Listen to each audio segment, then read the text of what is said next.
Hi, Gryoger again on another Let's Play Solo. Last session, we ended up chasing a bunch of spiders and their master, mostly their master, all over the, well, not all over the dungeon, but across one, two, three tiles. Fortunately, we didn't catch any encounters along the way, but yeah, I was kind of expecting it. It's a little bit of good luck not to do that. So what we're going to do, the party's going to regroup and we are on a quest. And so since we were running past all these things, things, these tiles, we didn't get a chance to spend some time exploring them to actually look for quest clues. So we're going to do that. So first we'll regroup. They'll grab it's chitine, I suppose. Body, drag him back, mostly because he's probably got another 6 daggers on him.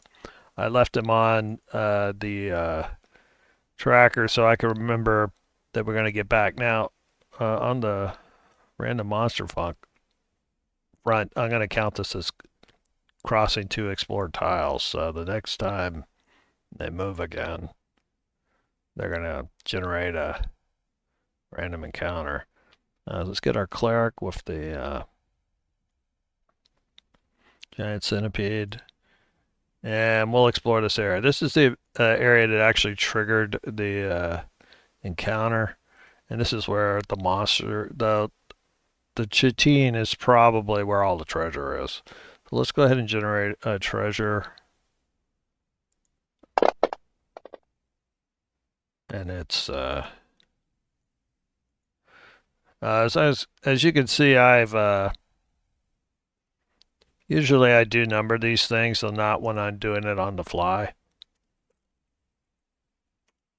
So there was him plus 4 spiders, so I'll usually multiply that times 5. So 14 times 5 is, what, 70? 70 big copper pieces. The big treasure, of course, is going to be the the weapons. Oh, it just adds. I was going to say it would be nice if it give you a selection. NPCs, items. There we are. It's basically this guy's got a ton of daggers. He attacks 3 times a round. I usually assume that they have a couple range attacks plus their melee, so I'm gonna give this guy 9 daggers. That's once again because he attacks 3 times a round, and because I usually assume a couple range attacks, and that's his only range attack. So if he can throw him, that's what he's going to. That's the big money. Money, particularly on the lower levels, most of the money is all about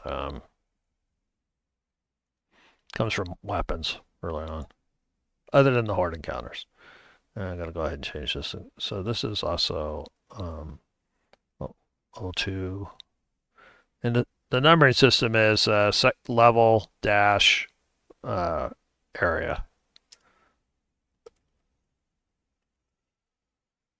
And then I'm gonna do this here. I don't usually do this on camera, but then I normally update them all to match. That way I can find them later. One of my goals, aside from just playing these solos, is that I can use them as a random dungeon or part of a level or something if I want to later, which means that numbering them helps me find stuff. In fact, this is going to be a big level because I'm planning on pretty much potentially getting as high as doing all 20 levels. So let's go ahead and clear the initiatives, and we're ready. So they're in here and they want to go ahead and do some exploring, search the area. I've already done 1, 2, 3. I'm going to advance time a minute, and then I'll advance it again for in here. When you're in combat, everything's pretty much in rounds. When you're exploring dungeons, pretty much everything is in minutes.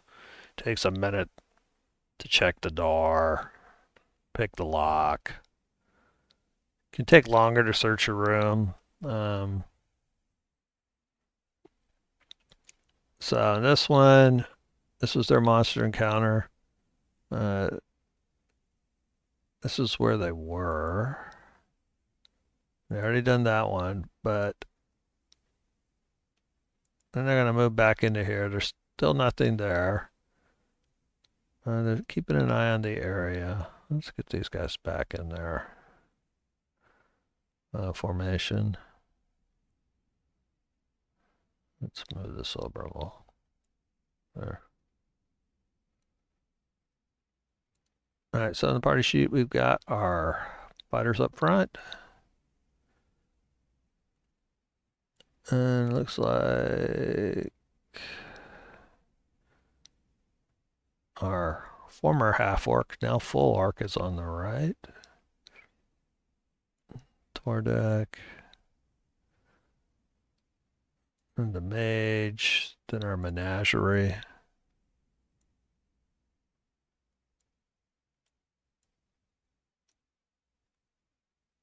I think the cleric's behind the wizard, yeah. All right, so I get him in 4 squares so I can easily go around corners and explore with these guys.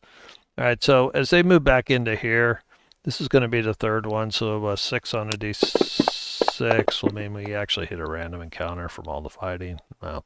All right, so they're going to head down into here.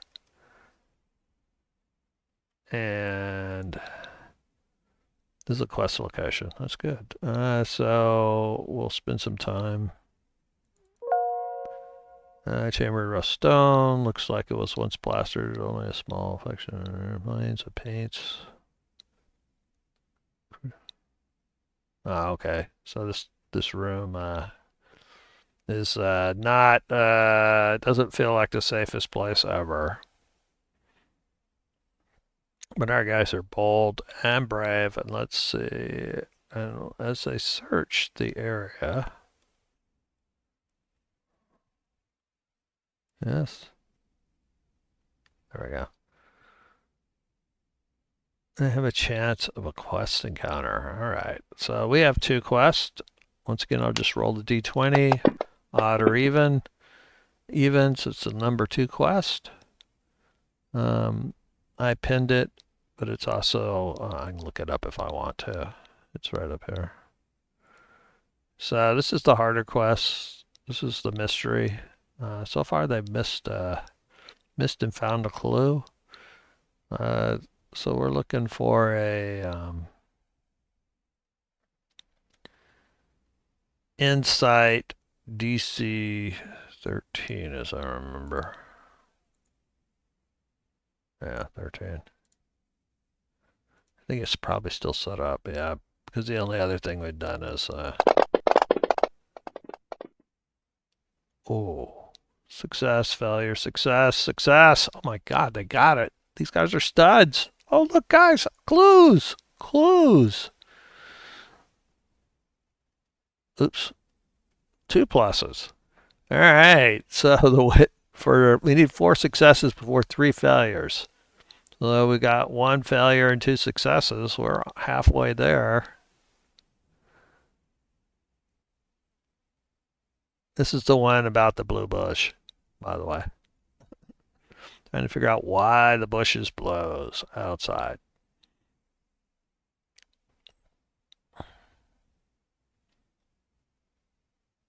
All right. So they already done a check for a random encounter here. They've already explored this before, technically. They'd seen it. So this is 1. This is 2. This is new area, but the one after that will generate another. They want to see if it connects, because that way they don't have to go through the challenge. So let's find out. Heading back north. Okay, so this is going to take us back to the early exploration with no rooms, because that's an adjacent. And that is straight left. Okay, so it does connect. And it is number 35. There it is. Because we're heading north, it'll drop in exactly while rotating. Perfect. Let's find out what's in there. Pretty straightforward. So, good. So now we don't have to go through the challenge unless we want to. And we have a new way to explore.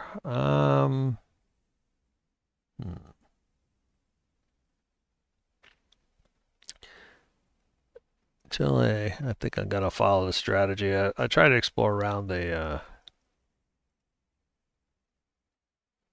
start area first. And so I'm going to head west here. See if I can loop up and around. So once again, that's going to be an early exploration. With no rooms. And straight right exit. Wow, that's not bad. It's number 33.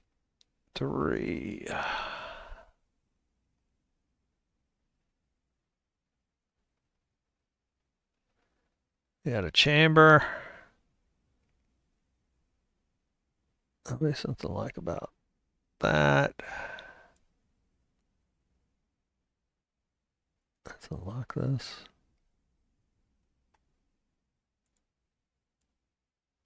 Oops, too far. Okay, so we go straight and turns right. That means it's probably going to connect.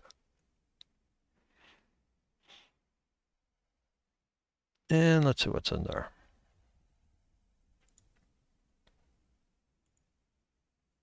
Got another quest location. Man, when I was testing it, it took me forever to find them, and I'm just tripping over them.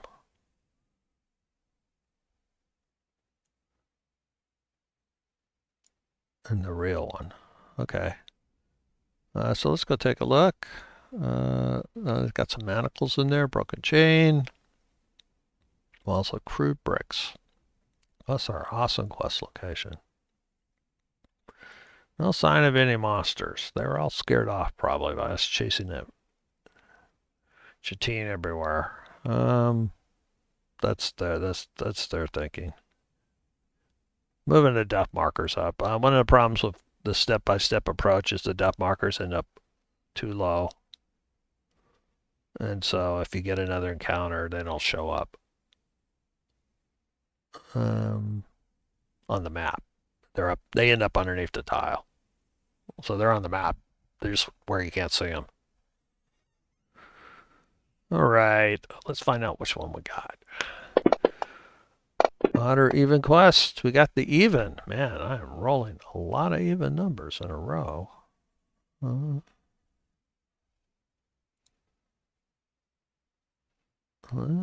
let's see. So we know it's inside again, and we're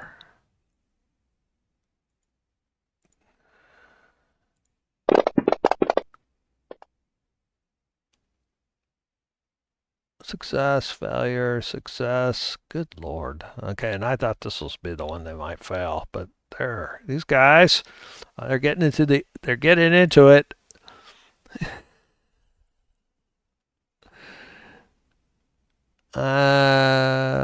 Okay. Another question is answered about the blue bush.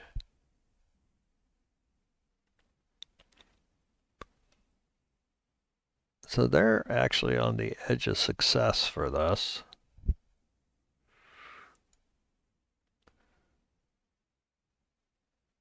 They found a little map with an X on it. They're trying to match it up to the dungeon terrain. I think we're going to go north and make sure it connects.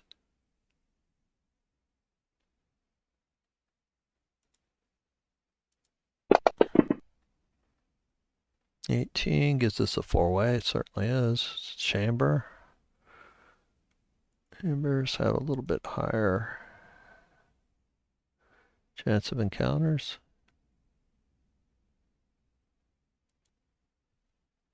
And it's number 41. Right there.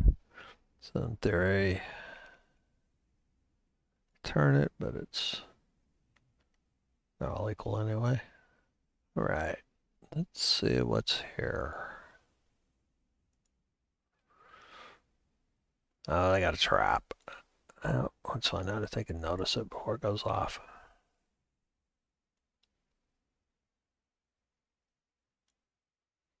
It's a little close. Try to keep the pins out of the room. So, if you play this, sometimes you notice your tokens end up on top of the pins, and it's kind of a pain if suddenly you need to actually hit the pin to find out what's going on. Read the description or something. So we're heading north, and it's got a trap. Typically, in a four-way like this, I'll have the trap triggered when they enter around the middle of the room. The trap, specific trap may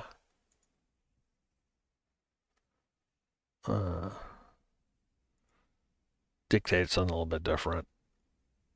All right, so we got a def ray, which is going to cover the whole room for sure. We got an easier one. You may see it. It's an 11. So they will notice something weird.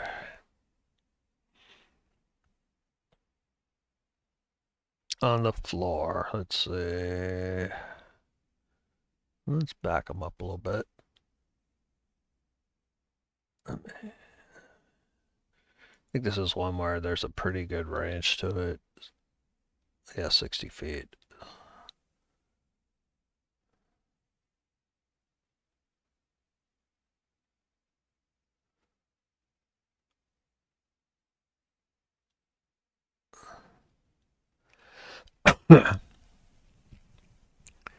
Well, there's two ways this could be dealt with. They noticed it. So they noticed there's a trigger in the floor, in the middle. The obvious thing is to simply walk around it.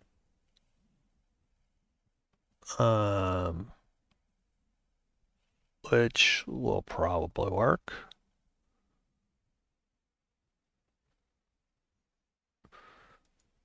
And here's where you might, as a player, sometimes as a player it's hard to figure Jim. I'm gonna mark this one. Have I allowed my guys?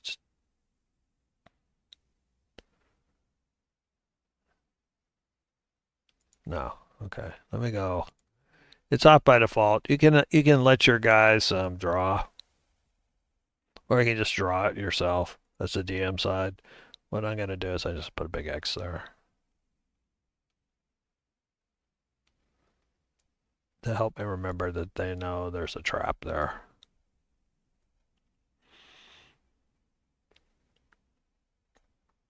So they know it goes back there. I think let's just continue sweeping around, but not over the X. So they'll move around and then head north. Getting all the stuff around out of the way. And also straight right exit. Okay.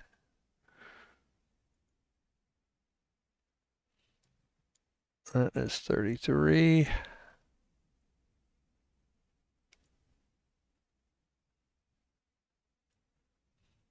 We're heading north, so it drops in perfectly as far as position. So we're losing a little bit that way. And we've got some more stone blocks carved into the roof. Handful of chiseled symbols of hammers and animals. Sounds like a dwarven Rude graffiti and sayings in common. Oh my God, Kilroy was here. All right. Our guys will boldly continue to move.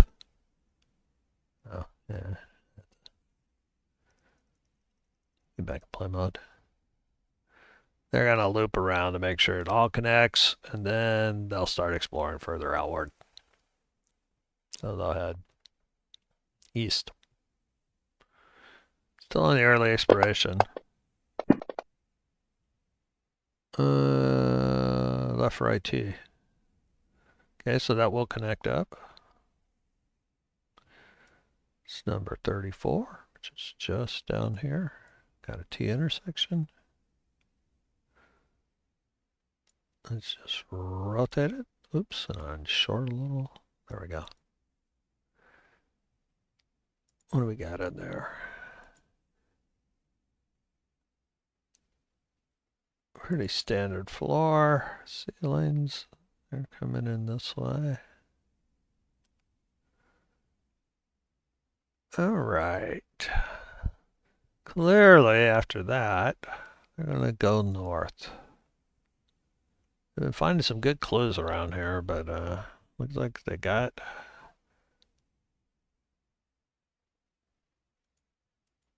all the early. Oh, I had to get back to play mode.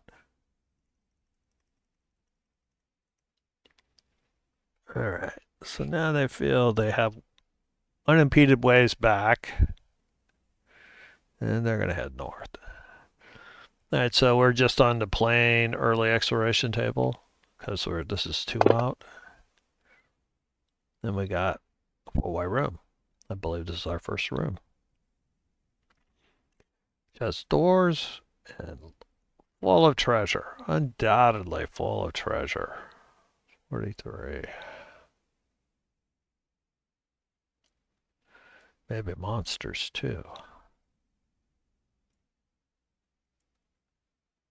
There we go.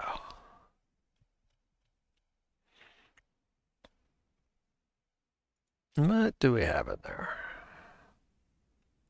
All right. So it's the door. It's the areas with doors, which are rooms, where you really need to pay attention where the entry exit is because it's all done by entry. Oh, they got a quest location. All right. So door. The entry door is not locked or trapped. They do have a locked door. This is the straight one, so straight across, and it's stuck. And the left has nothing going on other than its bones. Nothing. Bones. Look at the bones. So a couple locked doors, one stuck. And a quest location. So the first door, let's catch up on time. He's going to check out the doors, and I've already got a standard order for doing it. Obviously, when you're playing solo, it shortcuts things and it helps you do things in a hurry. I've also hotkeyed him, except for when hotkeys are done by characters, and because this is technically a different character than the other one, it's not hotkeyed anymore. I'll go ahead and hotkey my standard stuff. Normally he will stealth down, so I'll do it in the order he'll do it. He'll normally stealth down. Then he will use his perception first to look for traps, see if it's locked. If none of that's true, then he'll listen at the door. And then finally, if he needs it, he'll use sleight of hand to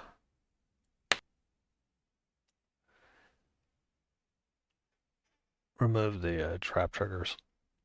All right, so he does all of this, and I'm not bothering to roll it because I know there's nothing there.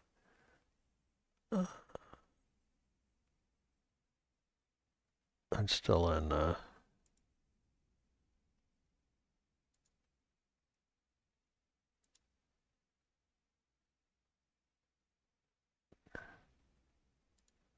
Still in dry mode.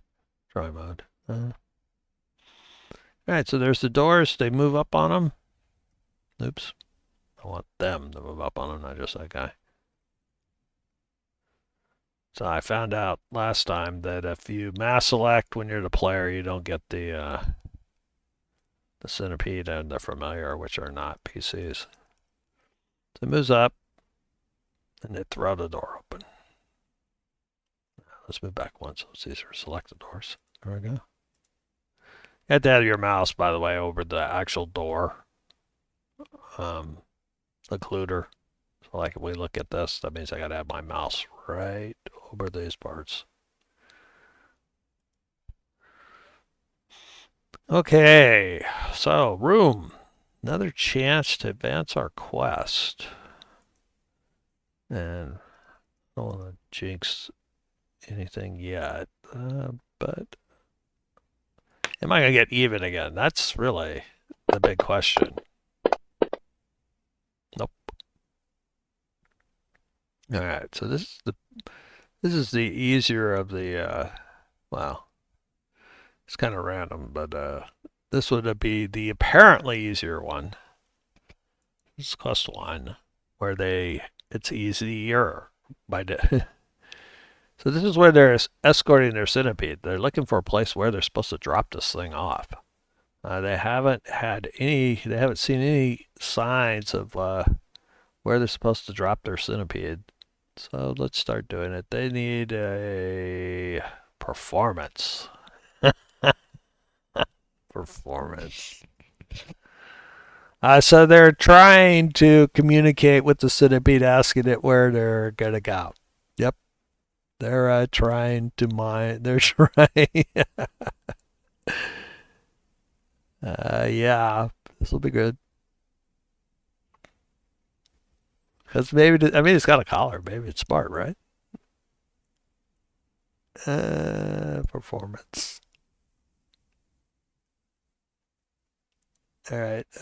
Fortunately, the DC is going to be pretty easy. It is a 9. All right. We can do this, guys. The thing adventurers do. They try sign language and to communicate. No, it's not rolling. No roll. All right. We totally got this, guys. Oh, look at this. Oh, look at this. Everybody but the mage. They've decided that, yes, if you cross your eyes and wiggle your arms, it seems to acknowledge this. Maybe it's just laughing, or maybe it's. All right, so let's say that's a success.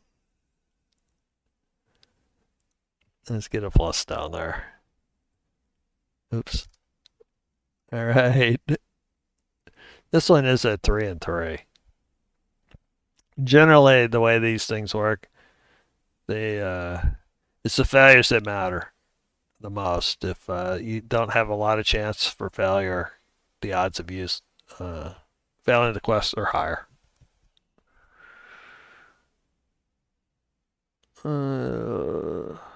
All right. Well, they've talked to their centipede. And overall, the big unexplored area on this map is over here. I think they'll do that. Try to break a little bit of new ground. It looks like they got a pretty good chance of here. This one's also down here. Seems like an area harder to get to. All right, now let's take a look. I believe is that door? That's the right door as we came in. Right door is locked. Now at second level, and this guy has a high enough DCs that he'll get it eventually. So I'm not gonna spend a lot of time on it. If they were in combat or something, I'd roll it round by round. Instead, I'm just gonna double click twice while it works on the door. And then let's find out what's on the other side.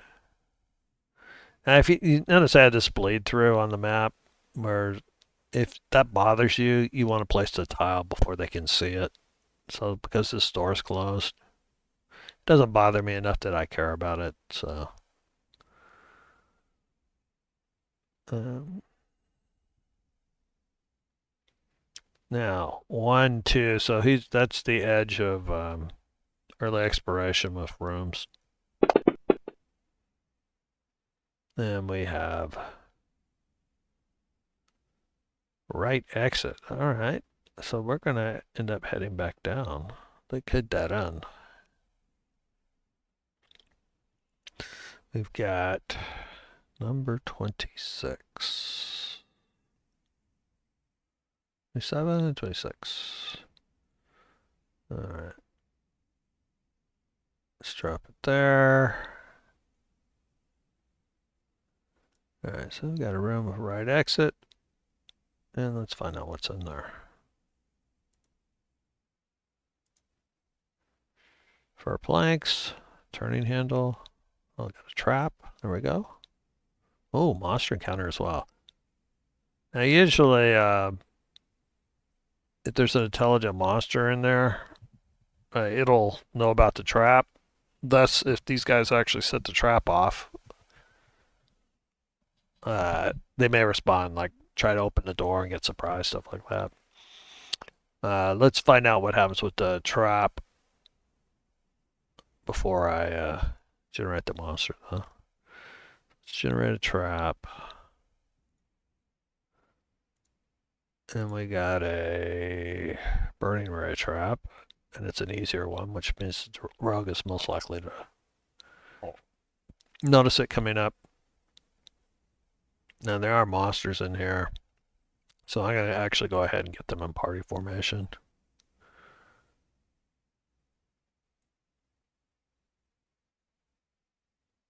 Oh.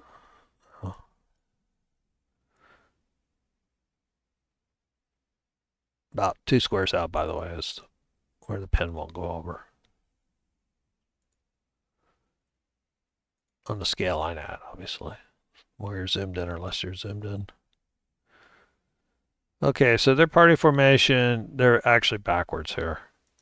Dent should be here.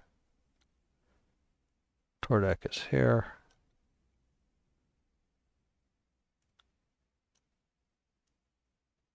I think I changed the order, which is why. Yeah. Elstorn is behind the former half-orc. There we go.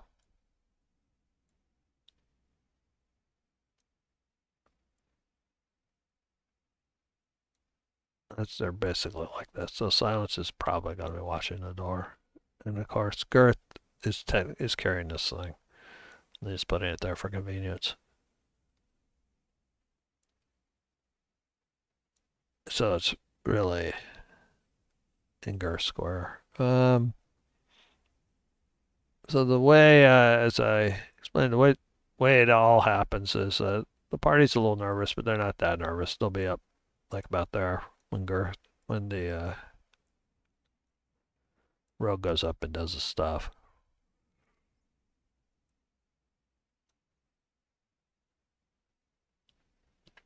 All right. So he sneaks down there, mostly in case there's people on the other side of the door who might hear him. He rolls well, but here's where if he rolls terrible, no, he didn't. All right, so he spotted the trap. Let's take a, and then he's going to try to slide a hand. Now he does have advantage on this roll because he is proficient both in sleight of hand and also with these tools. That's one of the bigger changes for the 2024 rules. This is part of it's much easier to get advantage on a lot of things. So let's find out what the DC actually is. All right, so on the Burning Ray, this is the second level. Yeah, it's an 11. So he basically got a 25. So he spots it easily. And then to um, remove, he needs a 19. And oh, he blew it. Yep, they blew it. There you go. All right. My philosophy on traps is a lot. There's more of them. They go off. They go off a lot, but they do a lot less damage. So he did not miss by much. He missed by 2. What that means is he thinks he removes it, but he didn't. So he tells everybody the coast is clear, and they removed the trap. Everybody goes up, throws the door open, and then that's when it's going to go off.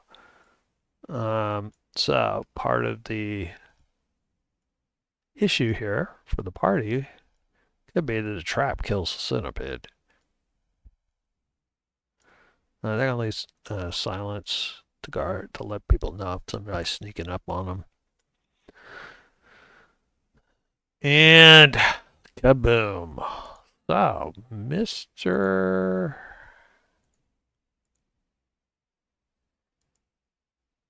Ian sets out the burning rage.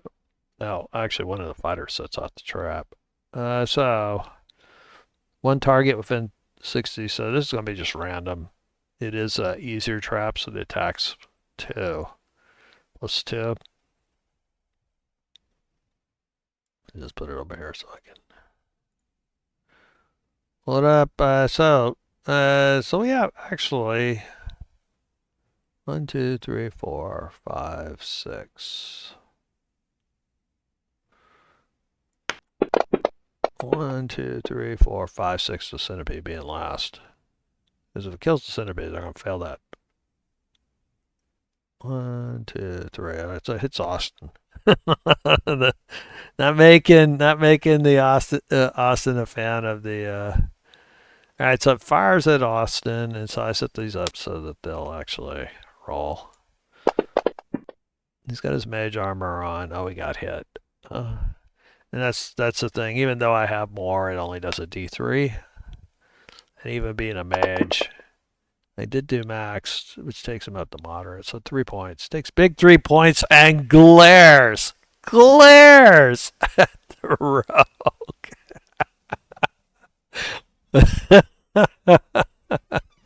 The rogue immediately starts trying to say, somebody must have set the trap in between me coming there and back. Tell you guys is uncle. Yeah, right, sure. And let's find out what the monsters are, because that might be the signal. Let's see if these are smart. Trap. There they are. Oh, they got trogs. Trogs were changed.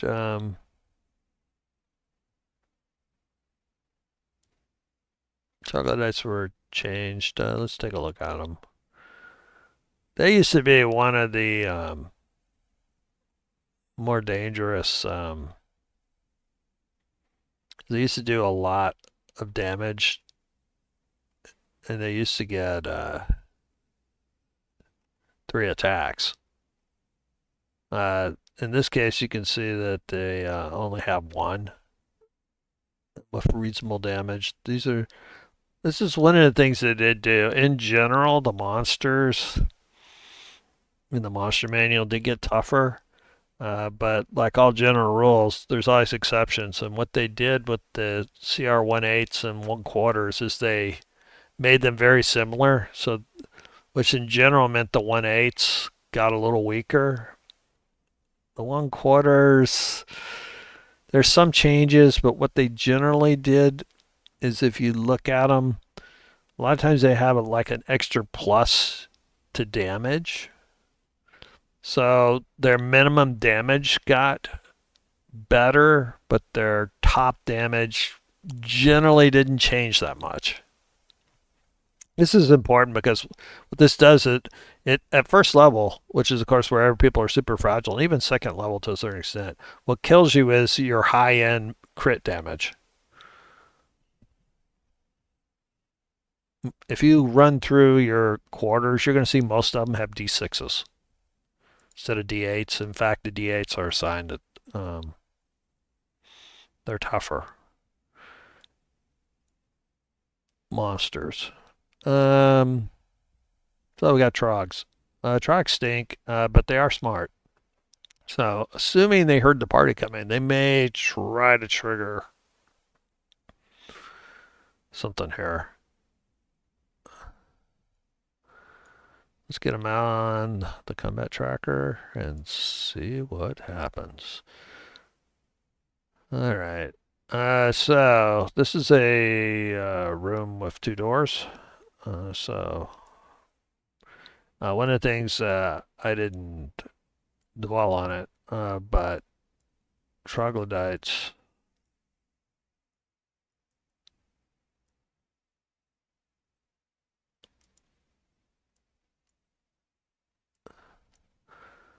are melee only.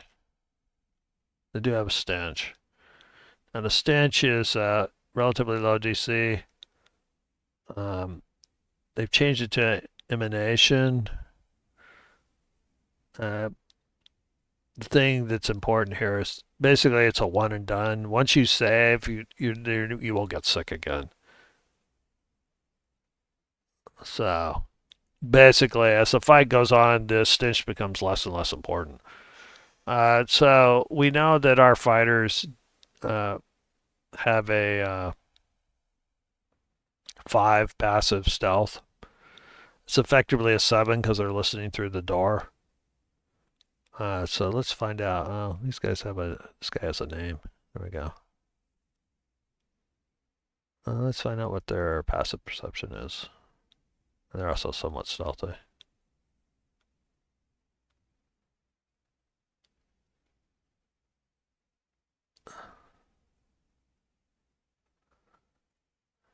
They're not that stealthy though. What did he roll on his perception? 25.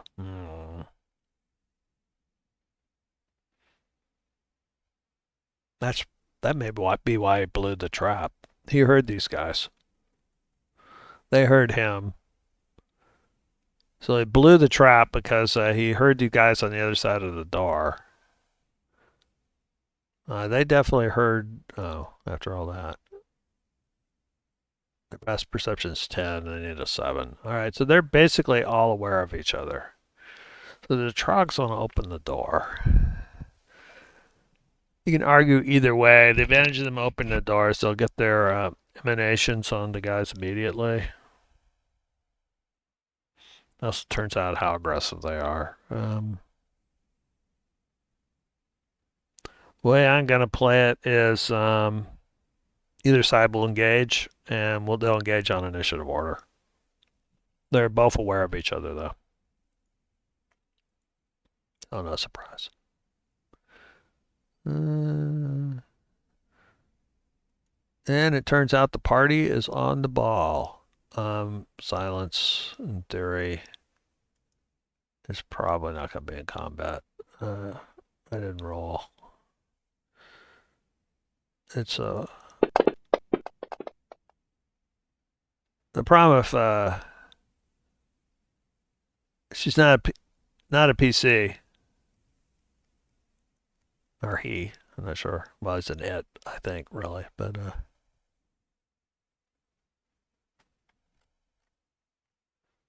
so it doesn't get rolled automatically. However, it's unlikely the familiar is going to do much on the thing, and I'm not going to worry about the centipedes in this cage. All right, so of course the guy in the back goes. The guy in the middle. If they know they're there, he's got some new spells. Let's see what he's got. He's going to want to ready something. It's just probably needs to be. He's probably going to lean on a save or suck. He has some better.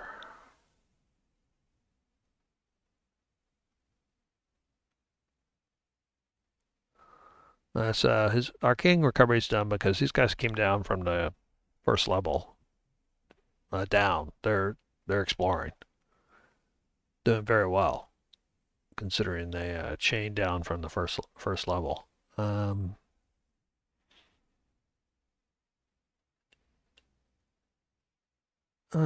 think Mind Sliver. is what we're looking for here.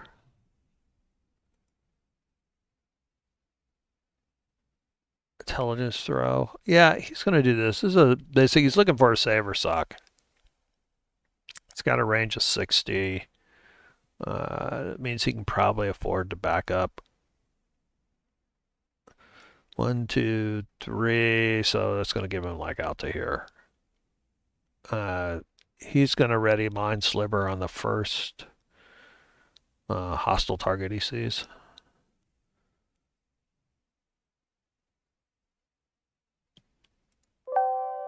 All right, this is when 10th opens the door.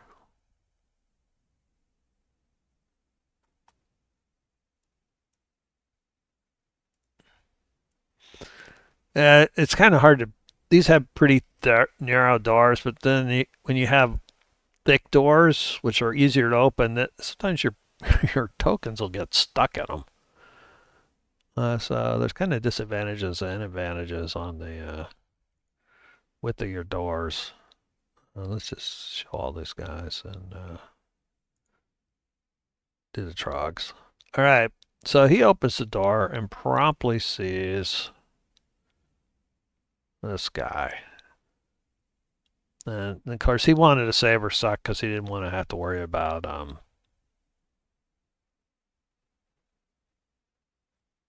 cover. One of the things Austin will upgrade to is he'll probably take spell sniper or something where you can ignore cover because he's starting to feel like a roll to hit mage, and that's super good on Firebolt's kind of his bread and butter. And then he can do the shocking grass, or not shocking grass, scorching ray, that type of thing. So his mind sliver will go off almost immediately. And so we'll do it on the closest guy.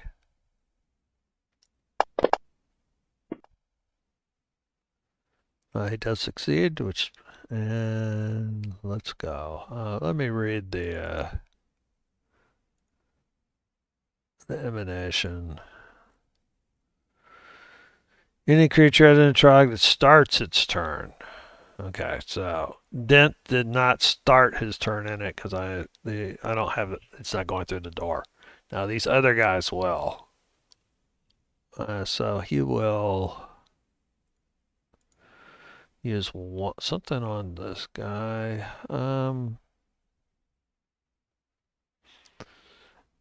Now in theory they're supposed to see. So like he knows this guy's over here.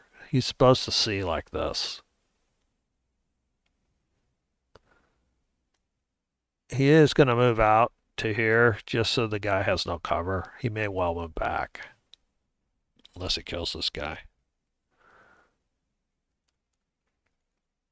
All right, let's see what he's got. He's got both his second wins. He's got his quarterstaff.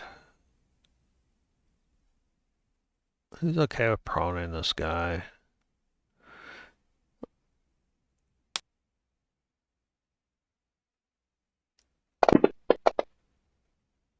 He got him.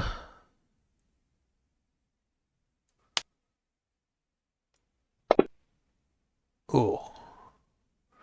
Not a very good hit. So his object interaction was to open the door.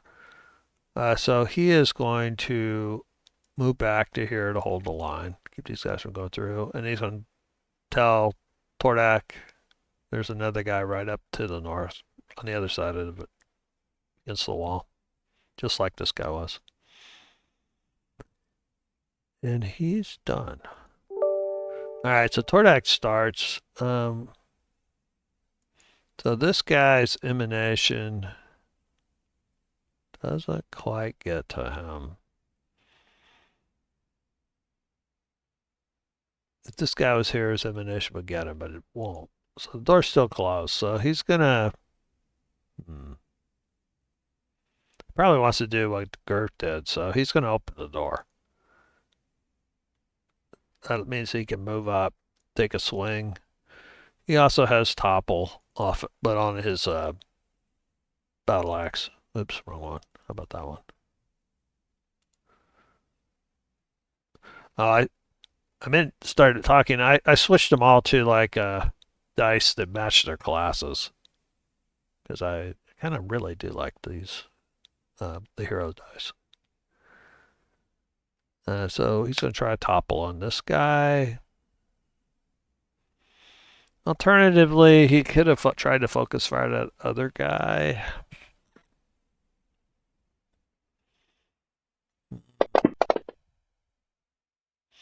They haven't fought. I don't think these guys I don't believe have fought troglodytes before, so I don't think they're going to be aware of this. They would be better off trying to kill the because of the smell.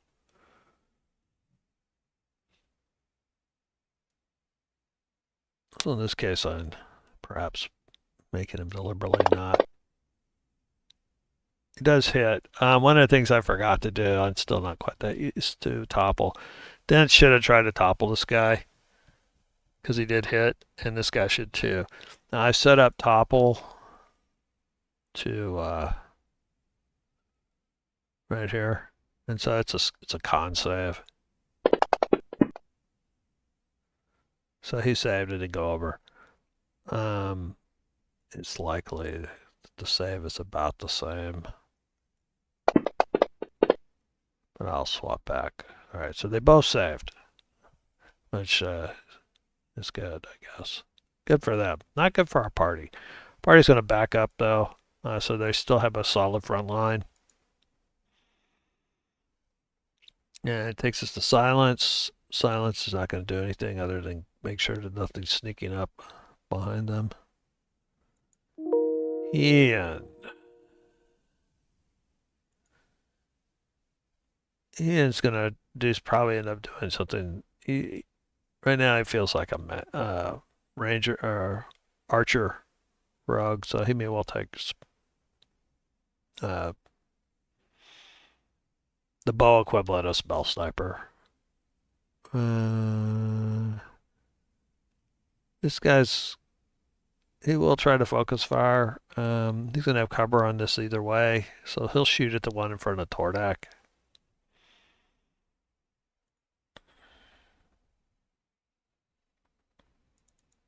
Let's see if he can drop him. Notice that his start, but the emanations only go out to the front line.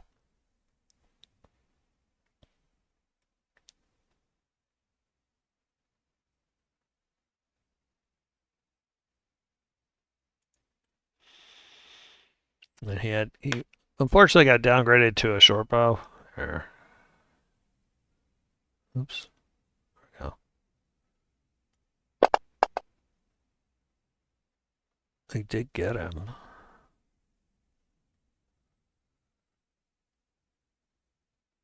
And short bow has Vax. He's hoping he'll kill him, but if he doesn't, oop, he did. All right.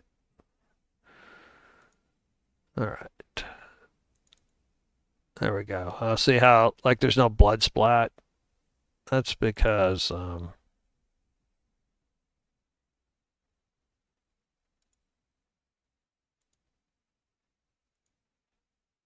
the death markers is down. See how it's there now?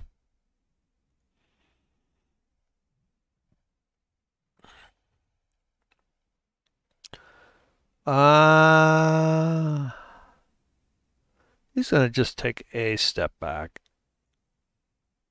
Mostly, it's just, they're doing it mostly, well, he may be doing it because he's kind of scared, but mostly Freeze gives a little bit more freedom.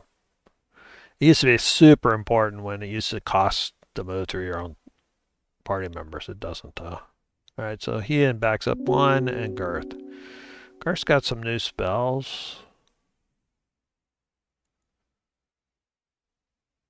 These guys are being lucky in the sense that, so how ballsy does he want to be? He's actually hurt a little bit. What he could do,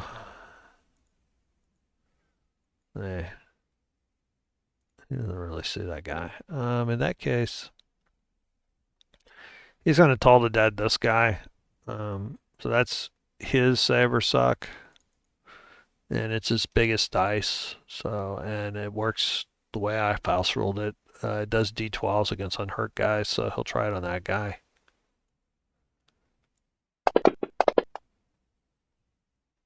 So he fails. He does D12. He's trying for he's good here. Um,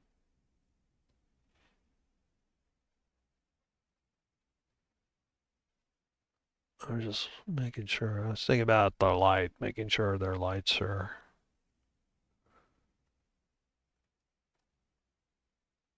in good shape, still running. Yeah. All right.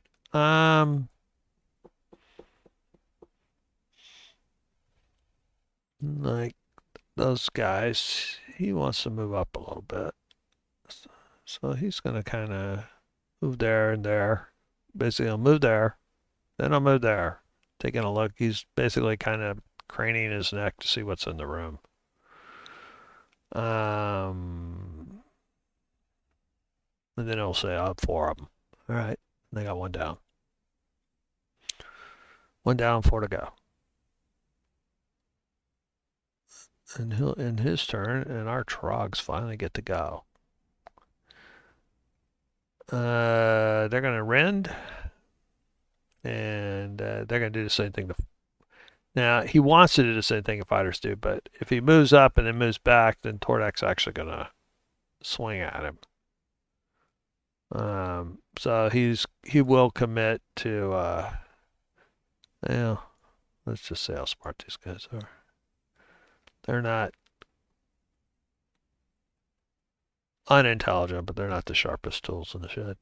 You can make a case he should stay there, take the cover, let these other unwounded guys do that. He's not going to, though. He's just going to move up, get a good swing at this evil guy who smacked him with the quarterstaff. Oh, and he missed. All right. So these guys, one, two, three, four. And he'll attack. He'll attack Dent because he's wounded more. Oh, roll so one. This guy will move up here and attack Tordak at -2 from around the corner. And he'll miss. And finally, the last remaining guy will go after Dent as well. And because of that hard corner, has -2 on his rend attack. All right. And the party is stonewalling them.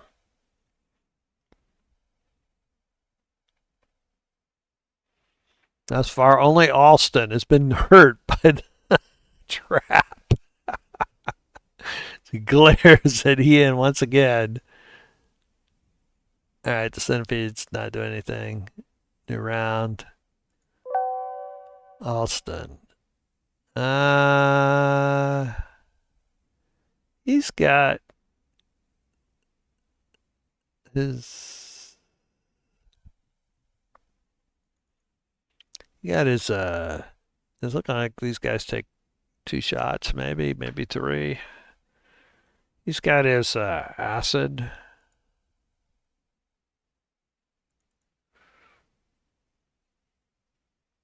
Splash. This is that little AoE. It's like a 5-foot radius.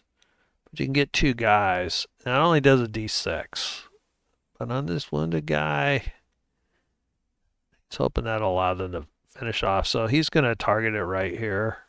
So that gets both of these guys. And it's, I think it's shift. Circles for shift. Nope. Must be control. It's always the last one you try. Watch it peel. Nope, there we go. And so he's got a 5-foot, so he's going to put it like this so he doesn't hit his guys. And it's going to be perfect. He had some pretty good luck with this last time. There we go. Let's see how it works against these guys.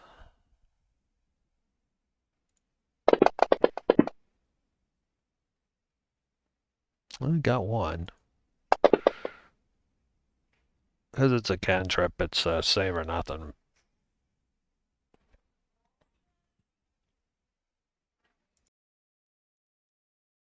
All right.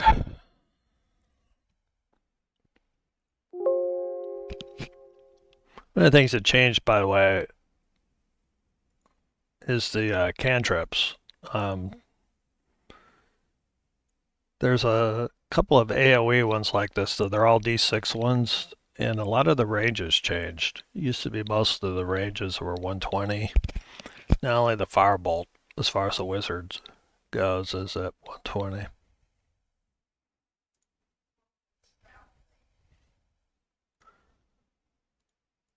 All right.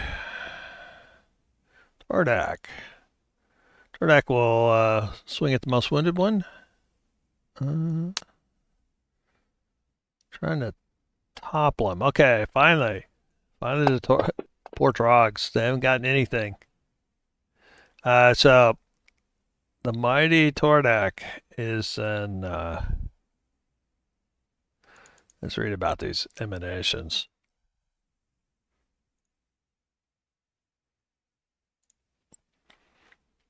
All right.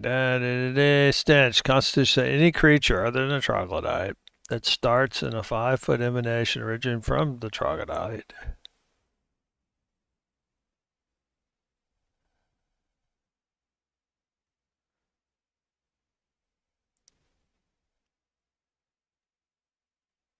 It's not particularly clear on. All right, so he's going to start there. So the first thing that's going to happen is these guys are going to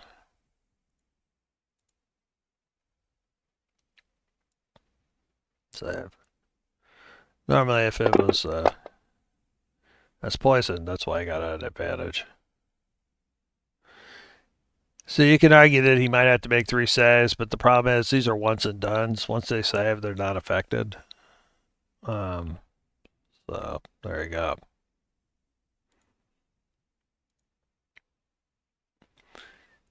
So he will continue his plan to swing his battle axe at the wounded guy and rolls a 1. Oh no.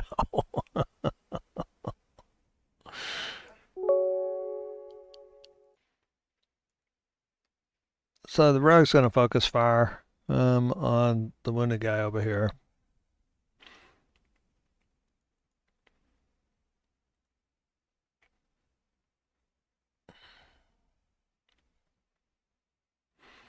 He has Vex. This is like I was mentioning in one of the other ones, so it's a -2. -2, not -3. Because they tend to kill him so much before the Vex, if he didn't kill the guy, he'd have an advantage. If he hit and didn't kill it. But if you're focusing fire, then usually the thing doesn't get through. All right, silence is not going to do anything other than keep watch. Shakes us to death.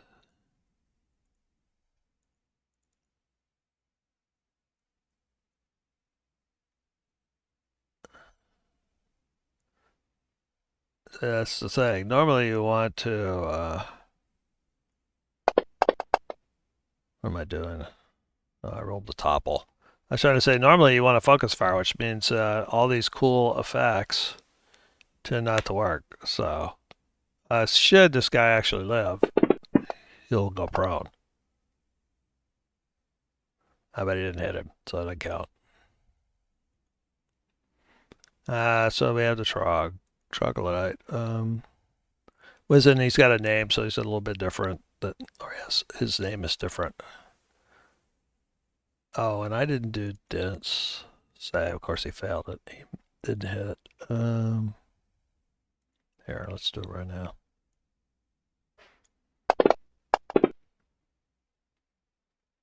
Oh, clearly that's why he missed, because he was puking. All right, so it's supposed to last 1 turn. And the timing's wrong. Fine. Let's back up. If I dropped it, it would have expired at the wrong time. That's what happened. It should be expired 1 round from after at the start of his turn. All right, so he will rend the puking dent and miss horribly. Centipede, glad is that up there.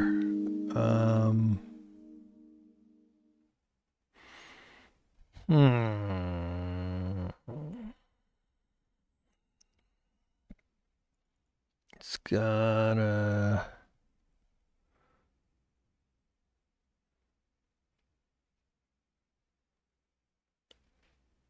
It's deck save on Circuit Flame.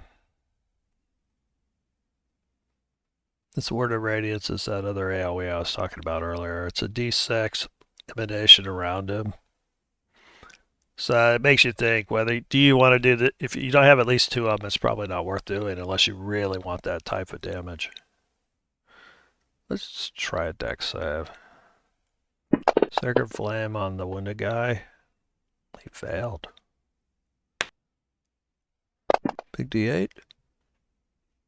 Takes in the bloodied, but not enough to drop him. It's a troglodyte. Did slightly more wounded.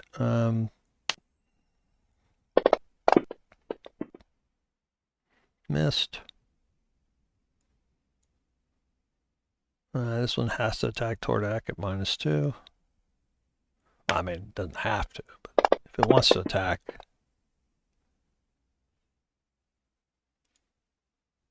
And this guy also has a -2.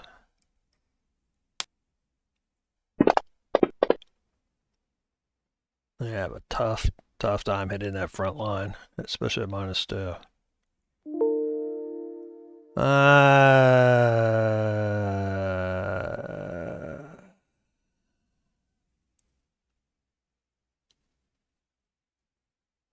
It wants the firebolt. I guess it will. For the bigger dice, trying to drop some of these guys. Front line's hard to hit, but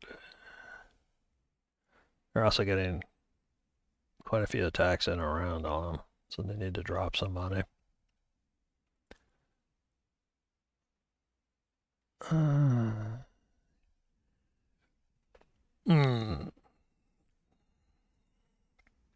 believe Rich Bolt is a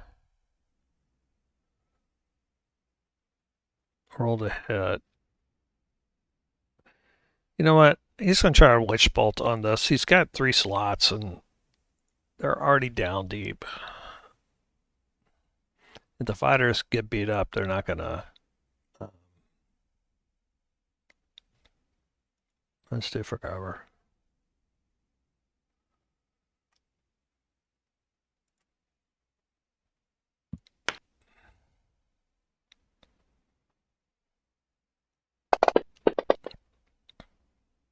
Oh my god, he got him.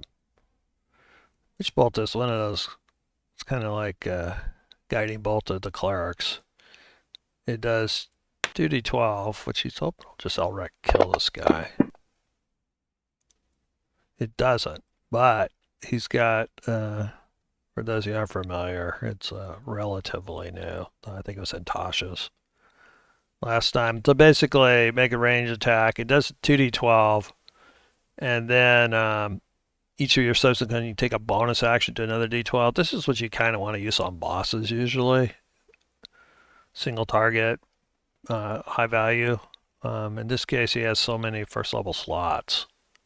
It's probably better. Just get one of them off the board.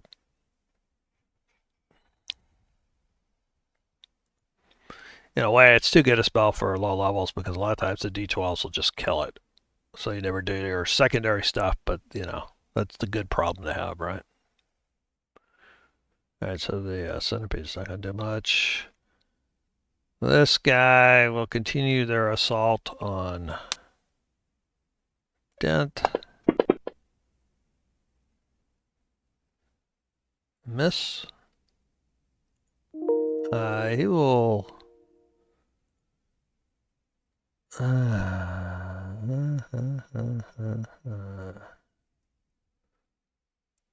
He knows he's gone. He could drop him.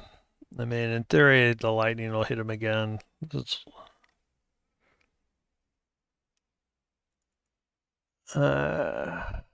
Or I could go for the wounded guy.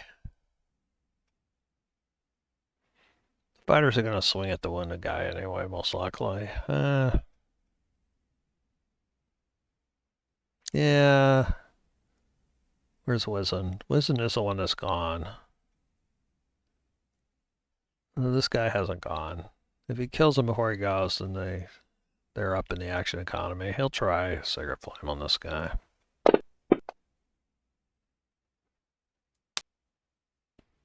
So for a pure action economy standpoint, he should have let that guy go and let him kill it later, but preventing damage in the first place is sometimes even better for efficiency. Alright, let's get the guy off. I killed the first one almost right away, but after that, I've been hanging pretty tough. He'll shoot at the wounded guy.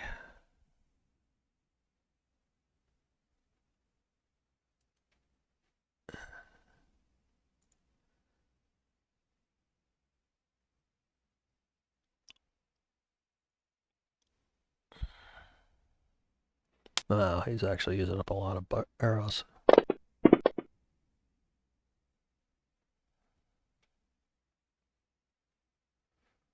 He missed. The trogs again. This guy's going to move in so he doesn't have cover. They haven't been having a lot of luck hitting Tordak, or hitting Dent, so I'll swing at Tordak and miss anyway.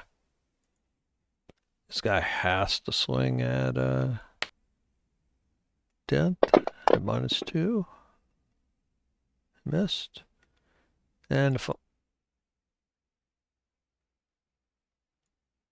miss one?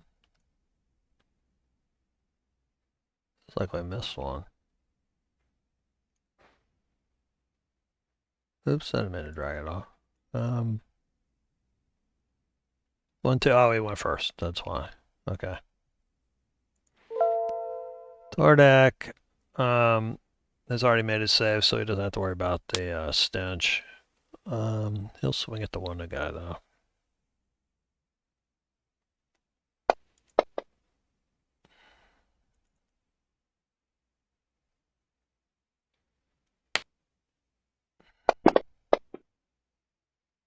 I hit him. Somehow, if he doesn't kill him, then he will topple him, or try. He does kill him. He topples him one way or the other,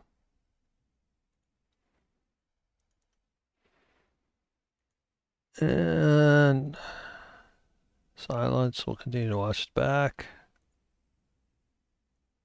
Which takes us to Dent. Dent.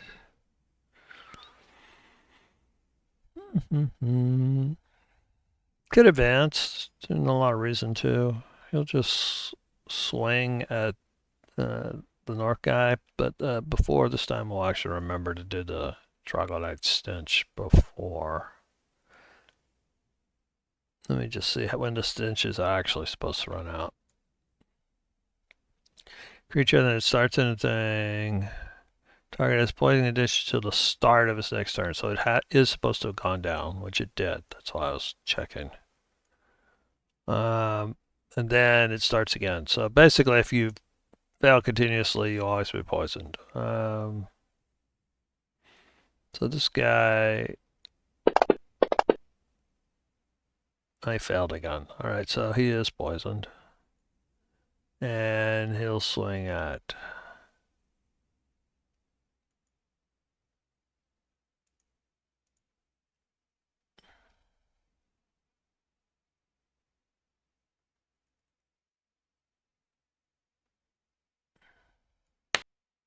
This guy doesn't have cover.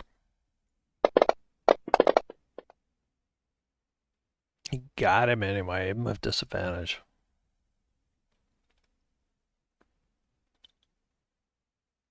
Wow, he rolled a pair of 15s. Really wanted to roll 15. All right, what he really wants to do. Well, I guess you got to pay for it one way or the other. Rolls man on that.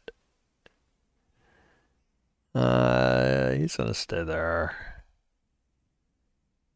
This takes us to the next round. And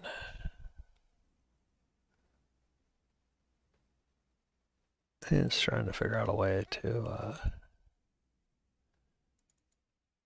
not get too close and shoot him. He needs to put more arrows on his quiver. He's got -2, and he will shoot at this guy. Oh, that's a terrible, terrible shot. Thardak, immune to the stench.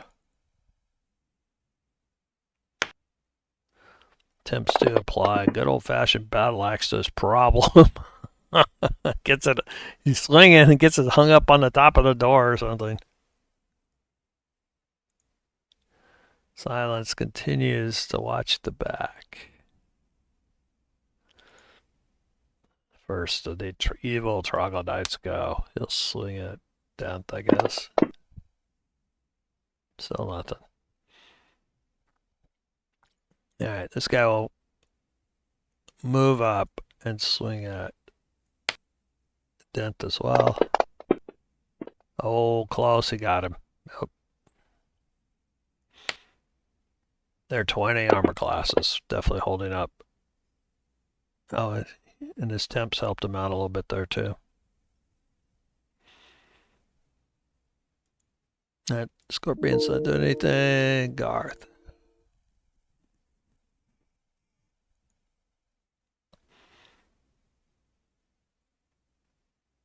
He's having a lot more luck with his Sacred Flame, so I guess we'll just go with it.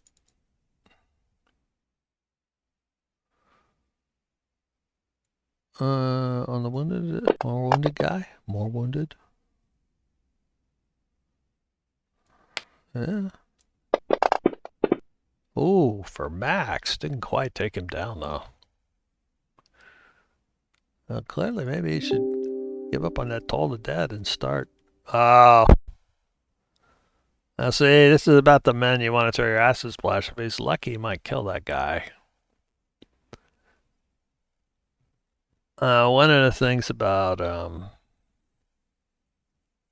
the lightning thing he cast earlier, it is concentration. I forgot to put it on, but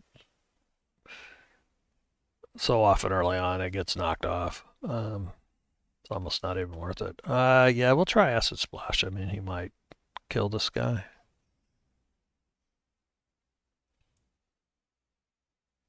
Let's just target him. And acid splash. Acid, it's not splash. They changed the name slightly. Oh, yeah, it is. Oh. Dent. We'll try to take down that.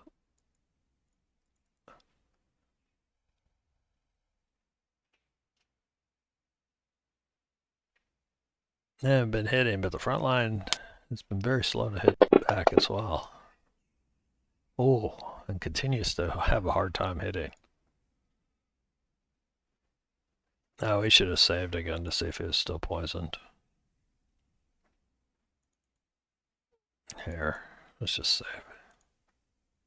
DC was 12, as I remember. 14. Pretty sure that made it. 12, yeah. Alright, so he's immune too, finally. Yeah, that was it. It wasn't that I said, what did they, yeah, right, he just rolled terrible. He had a centipede, Alston, gonna give up on his acid splash, just firebolt this guy.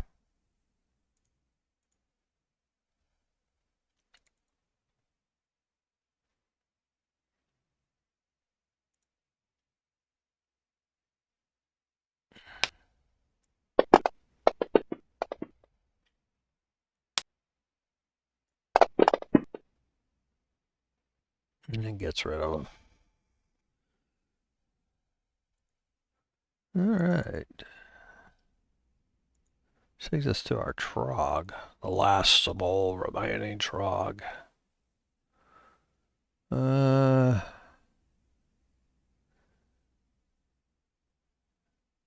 These things aren't the brightest.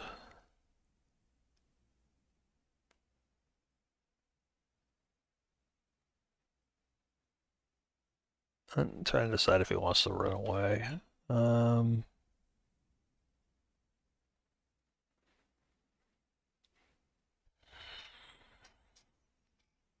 Let's make sure it's not. If it's trapped, I don't think that one was. Right. No.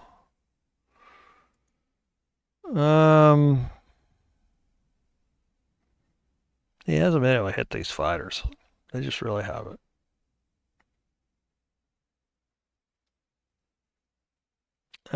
He's on disengage. 1, 2.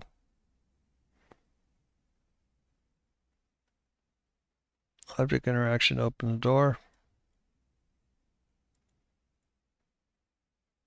3, let's find out what's to the south. Okay, so where... That's gonna be early. No rooms.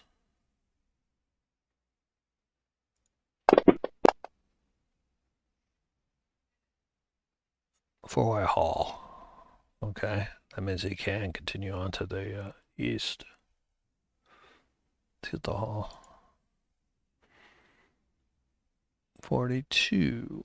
That's like almost the last one.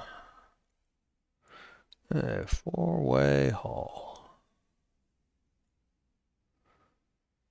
Let's see. Anything in there? Nothing super unusual.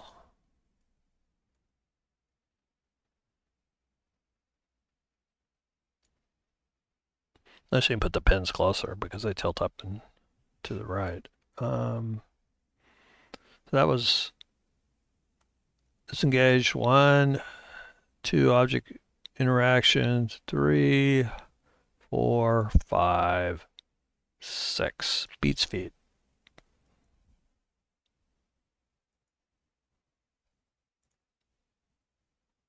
Totally safe from the back, boss. What? He ran away? 1, 2, 3, 3, 4,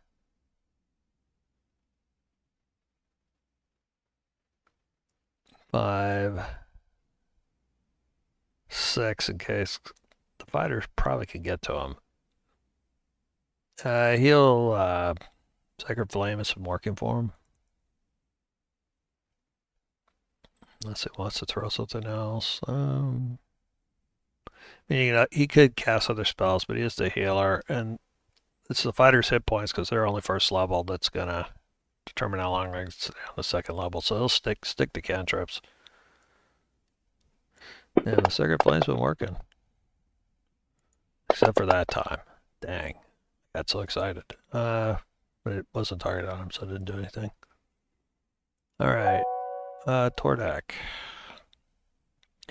And here we have, it turns out, only last level, I could only move 5. But now I have a speed of 30, so I can move 6. 1, 2, 3, 4, 5, 6. Alright. Definitely wants to use topple. If he wasn't already using it, he might have swapped weapons to make sure. Proning him will mean this guy's not going to be able to get away. Oh, and he can't hit. He still can't hit. Of course, they haven't been hitting either, so I guess it's a mixed blessing. Alright, so dent. 1, 2, 3, 4, 5, 6.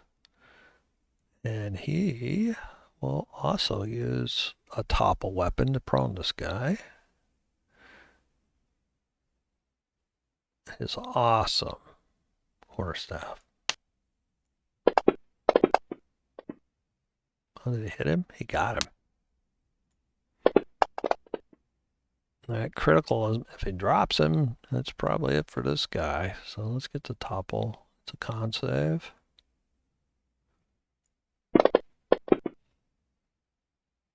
I failed. All right, so he's prone.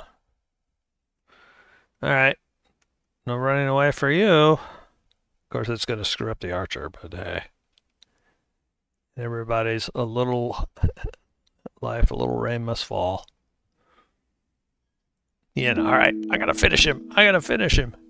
1, 2, 3, 4, 5, 6. What? Who proned him? um,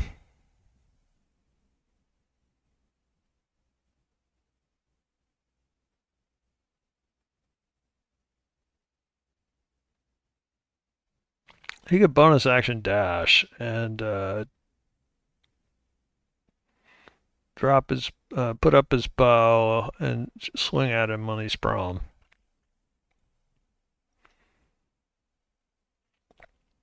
Or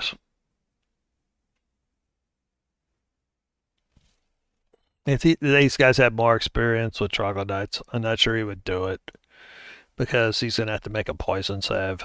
But he doesn't, so I'm gonna do that way. He's gonna put up this bow. One object bonus cunning action dash. Move up to there. Now the cool thing is, see, these guys have danced around it, but at the start of his turn, he wasn't in the area, so it doesn't go off. They're gonna get so screwed the next time because they don't really understand how the stench works.